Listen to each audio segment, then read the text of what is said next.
નમસ્કાર મિત્રો મિત્રો ઉનામાં હકલા પડકારા અને આ હકલા પડકારા પાછળનું પિક્ચર શું, આ હકલા પડકારા પાછળનું ગણિત શું? હીરાભાઈ સોલંકી ફરી એક વખત જૂના અંદાજમાં આવે, આક્રમકતાથી ભાષણ આપે તો લોકો વચ્ચે શું મેસેજ જાય? રાજકીય વિશ્લેષકો શું સમજી શકે?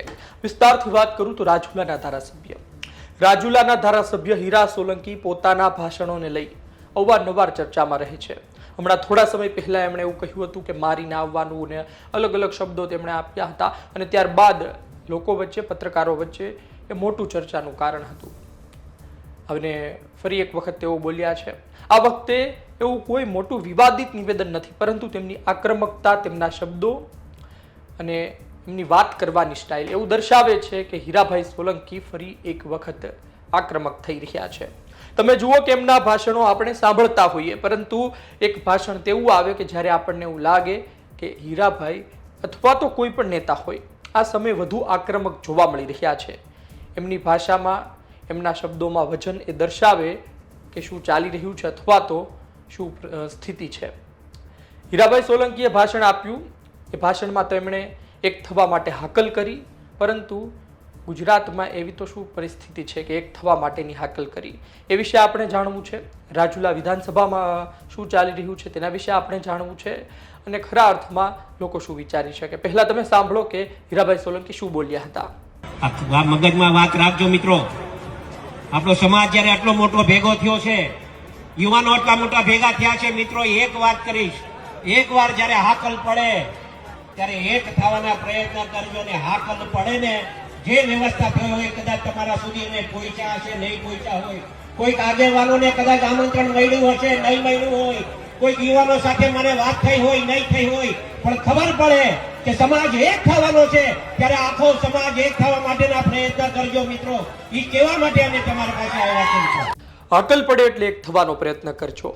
રાજુલાના ધારાસભ્ય આ પ્રકારના શબ્દો બોલે, એક સમૂહ લગ્નમાં બોલે તો આમ તો એક સામાન્ય વાત ગણાય. સમૂહ લગ્નનું પણ એક મોટું રાજકારણ છે. હીરાભાઈ સોલંકી, પરસોત્તમભાઈ સોલંકી વર્ષોથી સમૂહ લગ્ન કરી એક પોતાની મોટી વોટ બેંક બનાવી ચૂક્યા છે.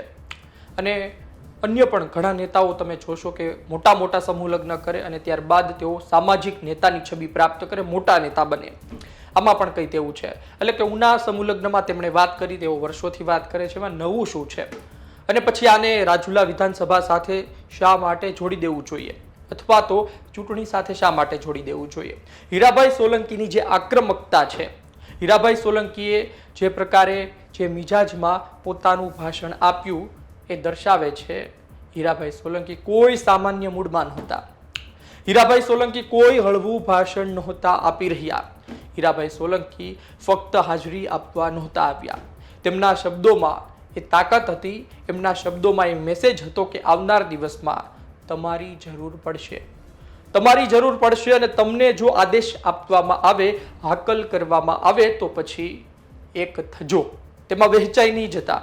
આ પ્રકારના શબ્દો અત્યારે આપણે સમજી શકીએ. પત્રકારો વચ્ચે અલગ અલગ ભાષણોને લઈ, અલગ અલગ નિવેદનોને લઈ ચર્ચા થતી હોય છે, પરંતુ એમાં કયા અંદાજમાં ભાષણ આપવામાં આવ્યું છે, શબ્દો શું છે, આક્રમકતા કેવી છે, એ અતિ મહત્વનું હોય છે. એટલે કે આમાં આક્રમકતા ખૂબ જોવા મળી રહી છે. વાત એ પણ છે કે તમે જુઓ કે હીરાભાઈ સોલંકી આવા ભાષણો ભૂતકાળમાં પણ આપી ચૂક્યા છે, પરંતુ છેલ્લે બગદાણાની બબાલમાં તેઓ જે એક્ટિવ થયા હતા, બગદાણાની બબાલમાં તેમણે જે રસ લીધો, તેમાં જે ભાષણો આપ્યા તે બાદ ઘણા શાંત હતા. સ્થાનિક સ્વરાજ્યની ચૂંટણીમાં પણ એવા મોટા ભાષણો તેમણે નહોતા આપ્યા, પરંતુ વાત એ છે કે હવે તેઓ ફરી એક વખત જૂના અંદાજમાં આવી રહ્યા છે. જૂના અંદાજમાં આવી રહ્યા છે. એમનો શું સ્વાર્થ હોય? અને કદાચ સારું વિચારતા હોય તો પણ એમના મનમાં શું હોય? એક બે વાતો. એક વાત તો એ હોય કે સમાજનું ભલું થાય, સમાજ એક રહેશે તો સમાજના કામ થશે, સમાજ એક રહેશે તો કોઈ પણ મુસીબત હશે તો તેમાં નિરાકરણ આવશે, તેમાં પરિણામ મળશે. પણ બીજી વાત, સમાજ એક હશે અને તેની તરફ હશે, એટલે કે હીરાભાઈ સોલંકી તરફ હશે તો તેમને પરિણામ મળશે, તેઓ ચૂંટણીમાં સરળતાથી જીતી શકશે. આપણે જુઓ કે સીધી રીતે તો રાજકારણ સાથે ના જોડી શકીએ, સીધી રીતે રાજુલા વિધાનસભા સાથે પણ ના જોડી શકીએ, પરંતુ અત્યારે પરિસ્થિતિ એ પ્રકારની છે કે હીરાભાઈ સોલંકી વર્ષોથી ભારતીય જનતા પાર્ટીની ટિકિટથી લડે છે રાજુલા વિધાનસભા. આ રાજુલા વિધાનસભામાં ભારતીય જનતા પાર્ટીએ અમરીશભાઈ ડેરને પણ ભાજપમાં લઈ લીધા છે કે આવી જાઓ આપણામાં. આવી જાઓ ભાજપમાં, તમારું સ્વાગત કરીએ છીએ, રૂમાલ મૂક્યો છે. અલગ અલગ ઘણા નિવેદનો સામે આવ્યા, અલગ અલગ વાતો સામે આવી. અમરીશભાઈ ડેર અંતે ભાજપમાં જોડાઈ જાય છે. આજની તારીખે હીરાભાઈ સોલંકી, અમરીશભાઈ ડેર બંને એક જ પાર્ટીમાં છે અને બંને રાજુલા વિધાનસભામાં એક્ટિવ છે.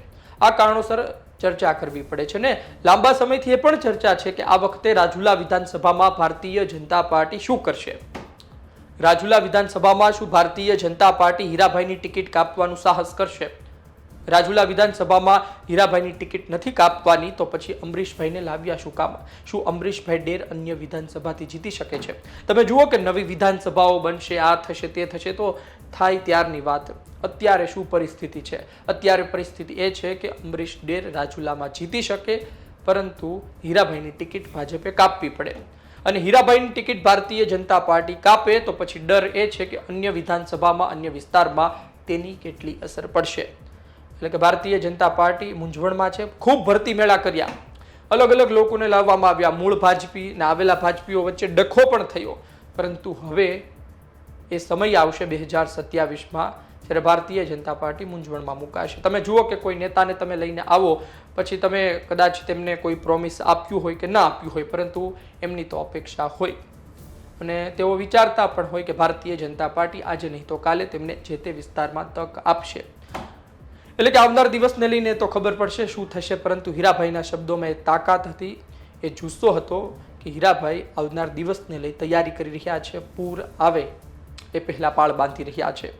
હાકલની વાત કરી છે કે હાકલ આવે એટલે કે હાકલ કેની? અત્યારના ગુજરાતમાં કોળી સમાજના લોકો પર હુમલાના સમાચાર આવે છે. બગદાણામાં જેટલો રસ લીધો એટલો રસ તો નથી લીધો. એટલે કે હાકલ તો અત્યારે પણ કરી શકે કે ચાલો એક થાવ, આ વ્યક્તિને ન્યાય અપાવવાનો છે, પરંતુ હાકલ નથી કરવામાં આવી એવી.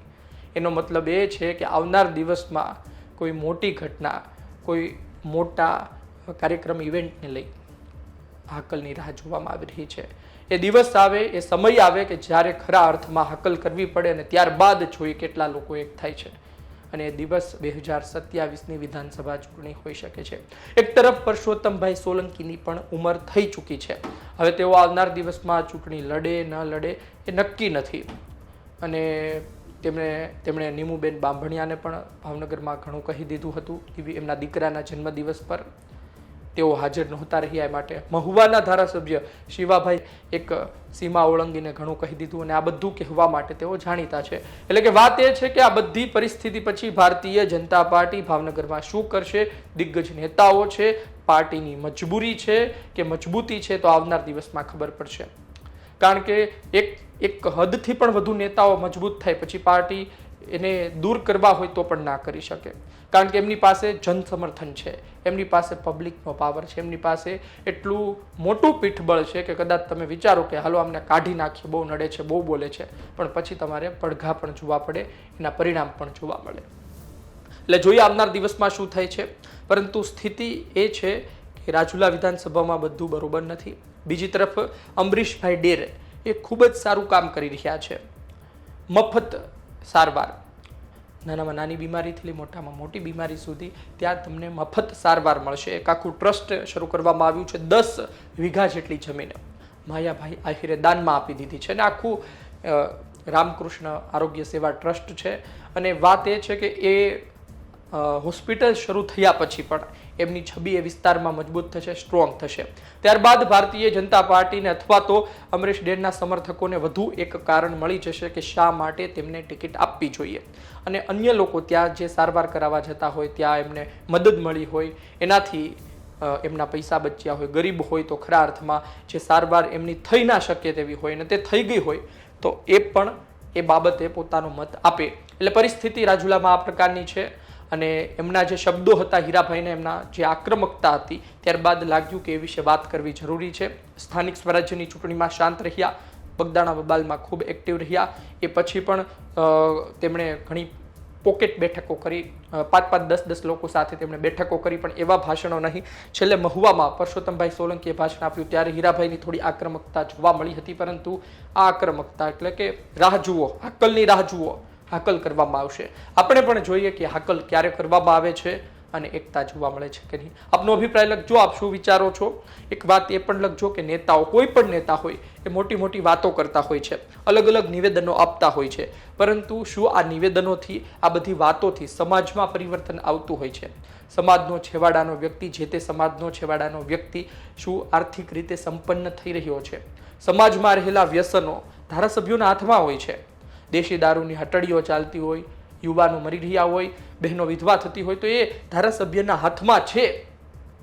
ધારાસભ્ય બંધ કરાવી શકે, કેમ બંધ નથી થતા? એટલે કે આ બધા મુદ્દાઓ, પછી અન્ય મુદ્દાઓ તમે વિચારતા હોય, મોટા મુદ્દાઓ તમે કેન્દ્રના ગણો, દેશના ગણો, કે મોંઘવારી હોય, બેરોજગારી હોય, ગરીબી હોય, આ બધા મુદ્દાઓ શું એક તરફ થઈ જતા હોય છે જ્યારે નેતાઓ આવા સળગતા નિવેદન આપે?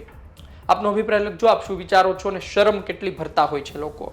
કારણ કે એક શરમનું પણ મહત્વ હોય છે. તમારા ઘરે આવીને ચા પીવે, તમારી હારે વાત કરે, તમારા ઘરે લગ્ન પ્રસંગમાં હાજરી આપે, પછી કામ કરતા હોય કે ન કરતા હોય, મત આપવા પડે એવી એક શરમ, આંખની શરમ, કામની શરમ નડતી હોય છે. આપનું શું કહેવું છે? કોમેન્ટ બોક્સમાં લખજો. આપ શું વિચારો છો? ધન્યવાદ.